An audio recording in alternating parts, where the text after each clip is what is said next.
Le calme de ces solitudes est si profond, le silence qui y règne si intense que l'on se sent soi-même devenir une ombre, une image de rêve.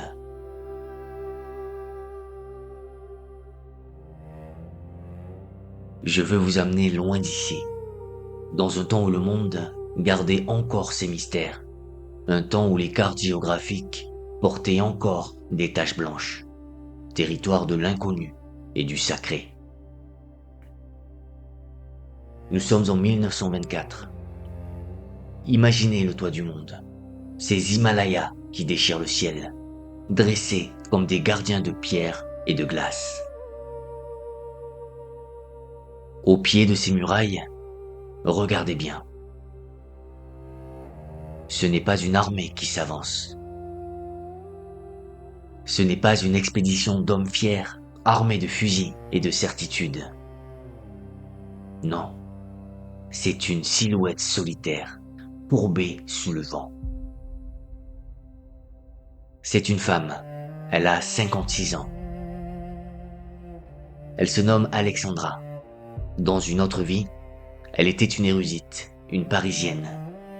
Une voix qui résonnait dans les salons intellectuels. Mais ici, face à l'immensité, elle n'est plus qu'une volonté en marche. Elle est bouddhiste, elle est sage, mais elle est surtout animée par une flamme que rien ne peut éteindre. Le désir de voir ce qui est interdit. Son but est Lhasa, la ville sainte, la Rome du bouddhisme tibétain. Une forteresse spirituelle dont l'accès est prohibé aux étrangers sous peine de mort. Là où les grands explorateurs ont échoué, repoussés par les lances ou les tempêtes, là où la force brute a trouvé ses limites, cette femme a décidé de passer. Mais pour franchir les portes de l'interdit, je vais vous révéler son secret. Elle a dû accomplir le plus grand des sacrifices. Elle a dû renoncer à elle-même. Pour réussir, l'intellectuelle bourgeoise a dû mourir un peu. Elle a dû effacer son histoire, salir son visage et se fondre dans la poussière des chemins.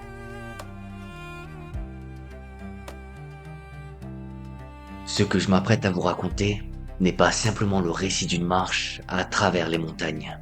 C'est le témoignage d'une transmutation alchimique. C'est l'histoire, aussi terrifiante que magnifique, de la victoire de l'esprit sur la matière. C'est l'histoire d'une femme qui a compris que pour voir ce que personne ne devait voir, il lui fallait accepter, avec une humilité totale, de devenir personne.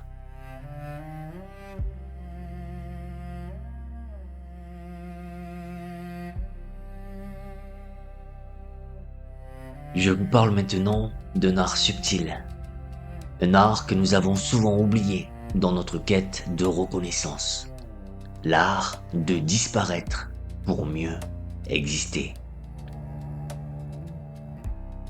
Imaginez Alexandra et son compagnon de route, le fidèle lama Yongden.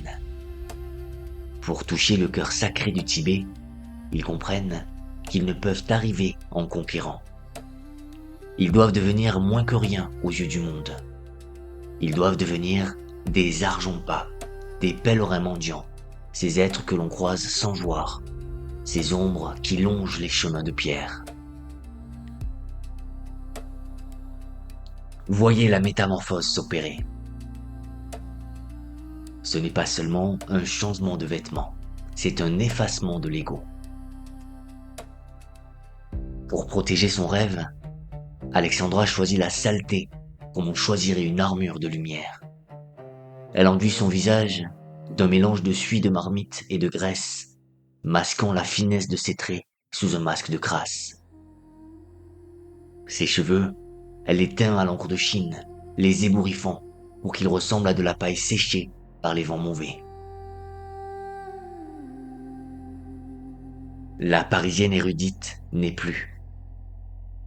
Elle a laissé son identité au pied des montagnes pour revêtir ce manteau de misère. Écoutez la sagesse de sa stratégie. Elle écrit qu'il lui fallait impérativement se fondre dans la poussière. Comprenez-vous la profondeur de cette image? Si vous êtes rocher, on vous contourne. Si vous êtes fleur, on vous cueille. Mais si vous êtes poussière, le monde vous ignore et le vent vous porte où vous le souhaitez. Devenir invisible aux autorités, c'était là sa seule chance de survie. Mais ne vous y trompez pas, il y a une lumière malicieuse qui brille sous ces haillons. Je perçois ici une ironie délicieuse, presque joyeuse. Alexandra joue le rôle de sa vie sur cette scène immense et glacée. Elle, l'intellectuelle, la philosophe. Elle mime la vieille mère superstitieuse et timide, effrayée par les démons imaginaires, courbant l'échine devant les soldats. Pourtant, sous les guenilles, contre sa peau, elle cache l'or véritable, au sens propre comme au figuré. Dissimulée dans les plis de sa robe crasseuse, elle transporte de l'or pour le voyage, mais aussi ses précieux instruments scientifiques, sa boussole, son thermomètre. Le contraste est saisissant. À l'extérieur, une mendiante qui demande l'aumône. À l'intérieur, un esprit libre qui cartographie l'inconnu. Elle nous enseigne ainsi une vérité apaisante. Ce que nous montrons au monde n'est qu'une écorce. La véritable richesse, la véritable direction reste toujours cachée, blottie au chaud, là où aucun regard inquisiteur ne peut la voler. Elle marche, déguisée en ombre, mais portant en elle toute la lumière de l'Occident et de l'Orient réunis.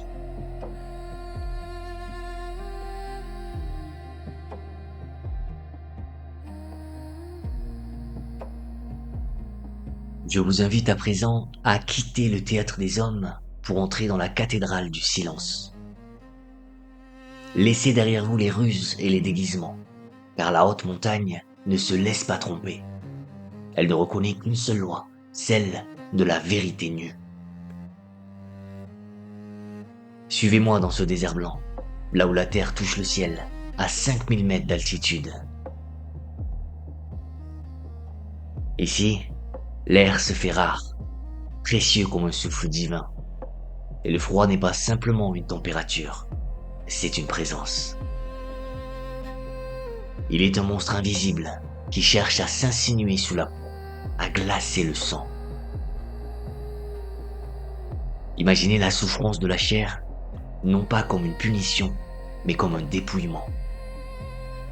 Alexandra et Yongden marchent dans des vallées inexplorées pour éviter les regards humains. La faim devient leur compagne fidèle, une faim qui tord les entrailles.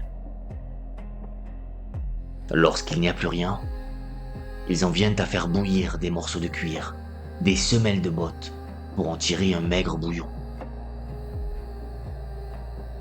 Ce repas d'infortune, cette soupe de cuir, devient pour eux un banquet, car il porte en lui la promesse de vivre un jour de plus.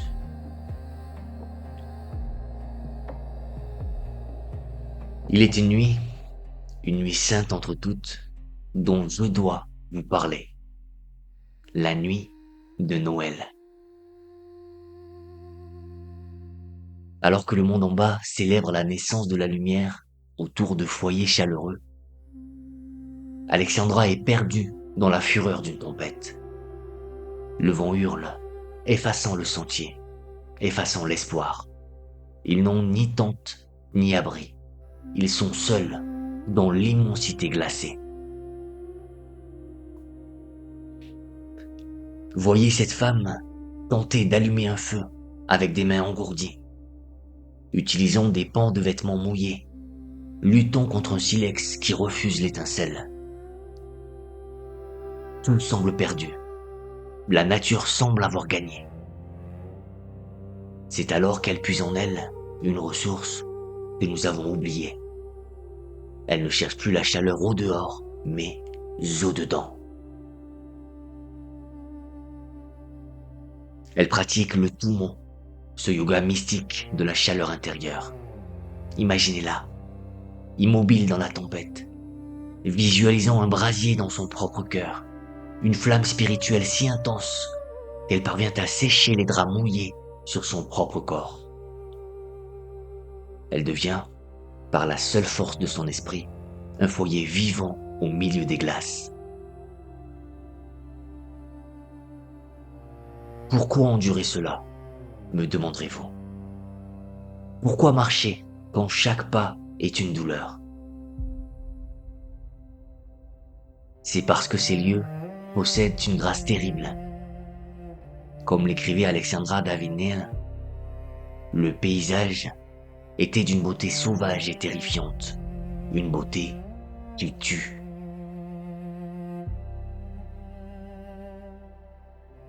La mort marche à leur côté, aussi légère et blanche que la neige, mais elle ne leur fait pas peur. Elle rend chaque respiration plus consciente, chaque battement de cœur plus vibrant. Dans ce désert blanc, en luttant contre les éléments, Alexandra ne se bat pas contre la nature. Elle apprend à devenir aussi vaste, aussi forte et aussi impitoyable qu'elle. Elle nous rappelle que l'être humain porte en lui des étés invincibles, même au cœur des plus profonds hivers.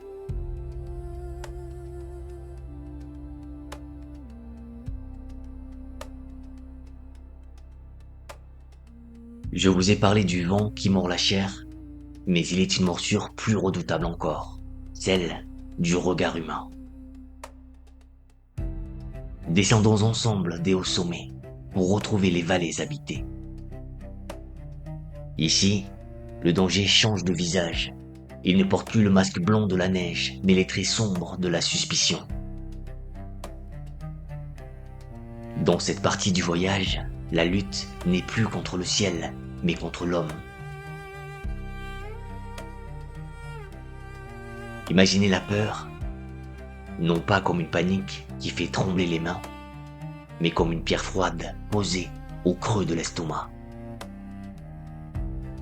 De chaque tournant du sentier, Alexandra et Yongden peuvent tomber sur les Popas, ces tribus de brigands redoutés qui dépouillent les voyageurs.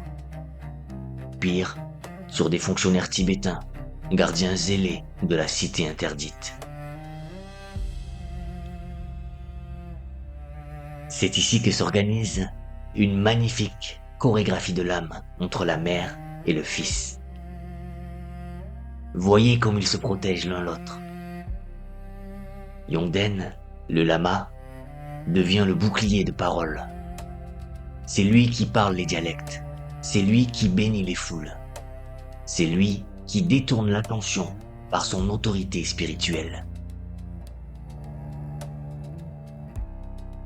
Et Alexandra, elle, qui a tant de choses à dire au monde, elle choisit le silence. Elle doit se taire pour ne pas trahir son accent étranger. Elle joue le rôle de la vieille mère dévote, un peu sourde, un peu simple, marchant dans l'ombre de son fils. Elle se fait petite pour que personne ne devine la géante qui l'habite.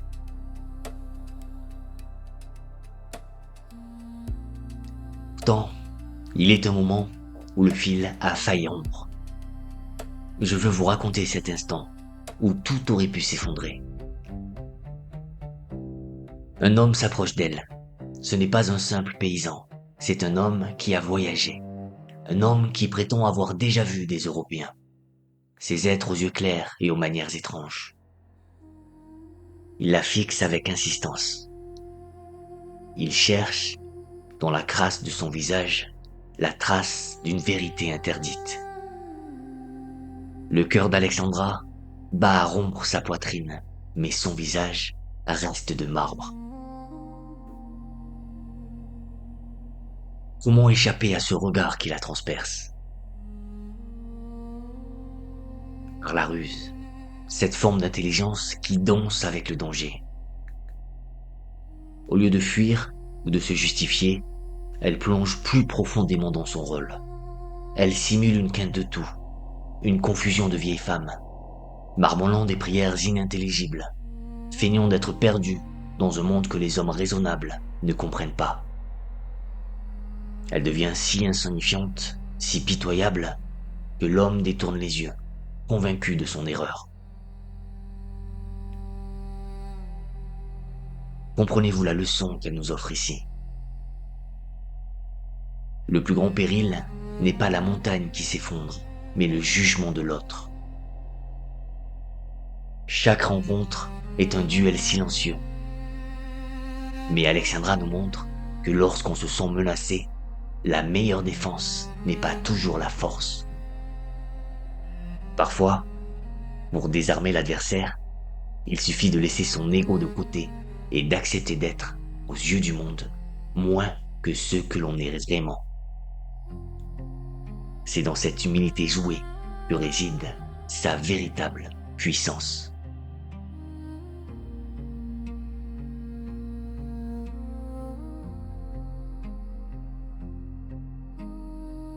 Voici l'arrivée au bout du monde. Je vous invite à fermer les portes du doute et à ouvrir celles de l'émerveillement. Après 4 longs mois de marche, après avoir usé ses sandales sur les pierres tranchantes et son corps contre le vent, Alexandra lève enfin les yeux. Le voyage s'arrête ici. Le rideau de montagne s'ouvre. Devant elle surgit Lhasa. Imaginez la vision qui la frappe. Ce n'est pas une simple ville, c'est une apparition.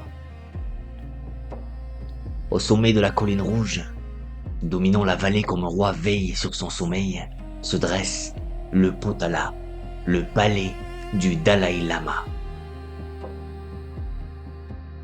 Ces toits d'or capturent la lumière du soleil pour la renvoyer au ciel avec une insolence magnifique. Alexandra écrit, le souffle coupé. C'est une architecture de géants qui semble avoir été bâtie par des dieux pour des titans.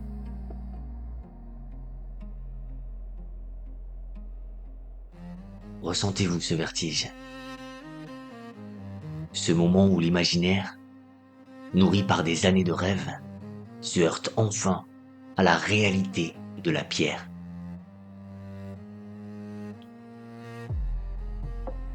Pourtant, je dois vous dire la vérité de son regard. Alexandra n'est pas une rêveuse aveugle. Elle possède cette sagesse rare de voir le monde tel qu'il est, sans le phare des illusions. En entrant dans la cité interdite, elle ne trouve pas un paradis éthéré où flottent des anges. Elle trouve une ville humaine, trop humaine. Elle voit la boue dans les ruelles. Elle sent les odeurs âcres. Elle croise la misère qui tend la main, côté de la soie des prêtres. Mais elle voit aussi la ferveur, cette foi intense qui fait tourner les moulins à prière et briller les lampes à beurre. Elle restera là 2 mois, cachée aux vues et au su de tous, pèlerine parmi les pèlerins, invisible, cœur même du danger. Et c'est ici, mes amis, que se joue le véritable dénouement. N'attendez pas de cri de victoire. N'attendez pas qu'elle plante un drapeau sur une cime pour clamer sa possession. Le triomphe d'Alexandra est bien plus grand, car il est silencieux. C'est une paix profonde qui l'envahit, une satisfaction calme, semblable à celle du lac qui retrouve son miroir après l'orage. Elle réalise ce que tant d'hommes, armés de fusils, de cartes et de certitudes, n'ont pu accomplir. Elle a prouvé qu'il n'est nul besoin de conquérir pour arriver. Elle est là, seule, petite femme sans armée, sans violence. Elle a vaincu les frontières, non pas en les brisant, mais en les traversant comme l'eau traverse le roc. Par la patience, par l'humilité et par la force inouïe de l'esprit. Elle nous enseigne que le véritable sanctuaire n'est pas ce palais d'or devant ses yeux, mais cette citadelle intérieure qu'elle a bâtie en elle-même, pas après pas.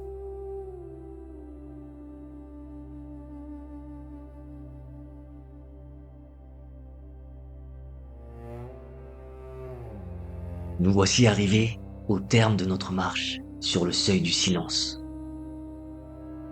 Je vous invite à rassembler les fragments de cette odyssée.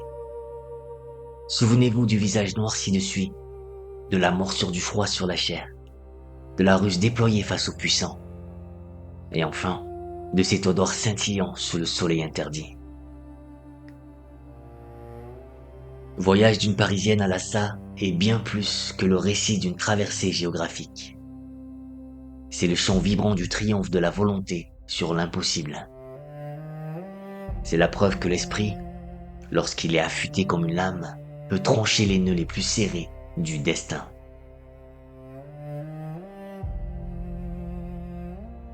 Quelle leçon Alexandra Davinel nous lègue-t-elle, à nous qui restons souvent immobiles?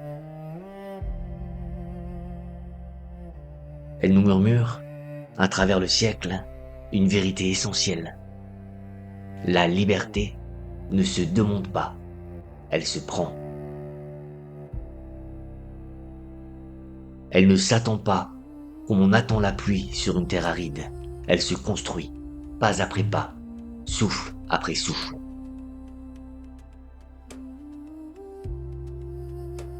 Elle nous a montré que les plus hautes montagnes ne sont pas faites de rocs et de glace.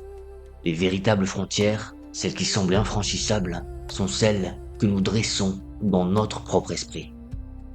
Elle les a traversées, non par la force des armes, mais par la force de son intention.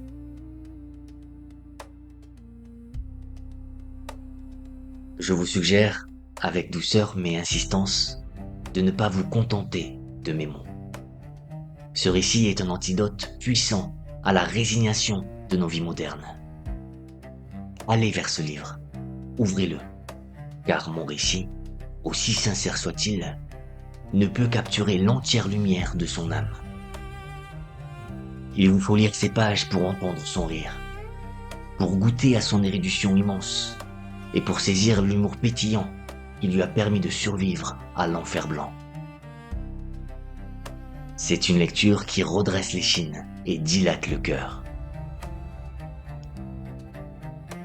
Je vous remercie, du fond de l'âme, d'avoir partagé ce chemin avec moi. Merci d'avoir prêté votre oreille et votre cœur à cette histoire. Emportez avec vous, pour les jours de doute, cette image éternelle. Celle d'une petite femme de 56 ans, vêtue de haillons, usée et sale, mais debout sur le toit du monde. Elle regarde l'horizon, et dans ses yeux brille la paix de celle qui sait que rien, jamais, n'est impossible à qui ose marcher vers son rêve.